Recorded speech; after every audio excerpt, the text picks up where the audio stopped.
Welcome back to another Tutorial Tuesday. Today we're going to take a look at the Red Bull Ring in F1 22. First, we'll explain how you should drive the Red Bull Ring in our track guide, and then we're diving somewhat deeper and giving you some in-depth tips on how to master this track completely using the Track Titan analysis. Starting the lap, you want to use as much track space as possible. Prepare for the first corner by putting your car on the green curbing on the left and brake in a straight line just after the 100-meter mark. As this is an uphill braking zone, we can brake pretty late, but you've also got to watch out for oversteer in uphill corners like this. So now we shift down to 4th gear and hit the apex of turn 1.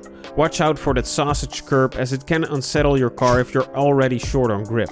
And use the full exit curb. You can even use a little bit of sausage here as well. Keep your car in a straight line all the way to turn 3. This is another uphill corner, meaning we can brake fairly late, but we still gotta watch out for oversteer.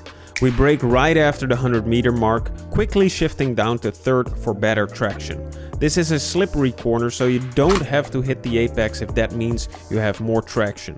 The exit here is absolutely critical as it leads to another straight. Again, we take the shortest route and keep the car in a straight line. Coming to turn 4, we've got a braking zone that's downhill, which might cause some understeer. We brake just a bit after the 100-meter mark and aim for the apex. Again, we can use a lot of curb here.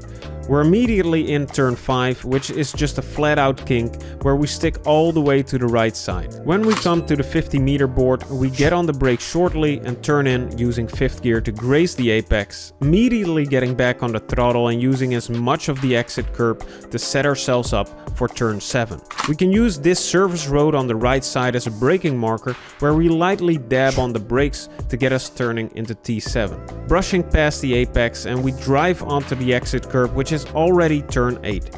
Shifting up and going flat out here should be easily possible. We move all the way to the left, using as much track space to give us the best entry into turn 9. We touch the brakes just slightly after the 50-meter board, downshift the 6th gear and turn the car in.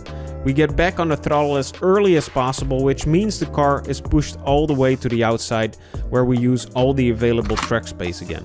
We dab the brakes right when the grass on the left starts, turning into the apex, avoiding the sausage curbing, and we drive onto the exit curb and use as much track space as you can. And prepare to open DRS to complete the lap. Now let's dive a little deeper and check out some corners which require special attention. With turn 3, we've got a tight uphill corner, which demands you to manage your grip like an expert, as one mistake here can lead to a big spin. Uphill corners tend to make your car oversteer more easily, and in a tight one like this, it can get even worse. So the first thing we're going to focus on is the curbing around the apex. When you turn into this corner and you feel like you haven't got the most grip, it's best to avoid this curb, as it can unsettle your car just a tiny bit and send it over the edge. Now when you're confident in the grip of the car, you can take full advantage of it, but still avoiding the sausage curb, of course. This will give you a better line through the corner, but you're still gonna have to be careful on the throttle coming out of it. The exit curb of this corner is also hard on your available grip, so if your car is feeling somewhat unstable, your best bet is to avoid this one as well. In the Track Titan analysis, we can see that by using the apex and exit curbing just a tiny bit, we can use more of the car's grip for acceleration, and we're actually faster than when we would have used a lot of curbing. Another section of the track where you can gain lots of lap time are turns 9 and 10. Here you want to use all the available track space to make your corners as wide and as smooth as possible. As we can see in this Track Titan analysis, not using all the available space loses us almost a second. Now when we actually use all the available track space, we'll have an easier time going through these corners, and we're almost 1.2 seconds faster as a result.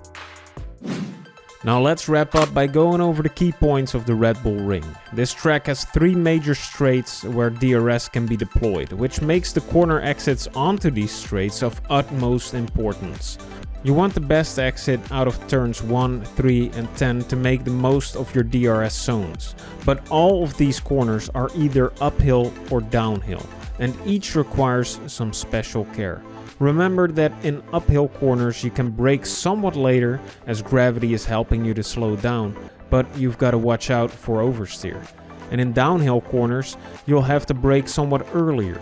And keep in mind that these are somewhat more understeery corners. As turn 3 is a tight uphill corner, you want to focus on maximizing your grip so that you can accelerate onto the straight after with as much speed as possible. And remember to use as much track space as the game allows through turns 9 and 10 to combat the understeeriness of this downhill section. We hope you've learned something today. Check out the Track Titan platform in the description down below, and we'll see you in the next one.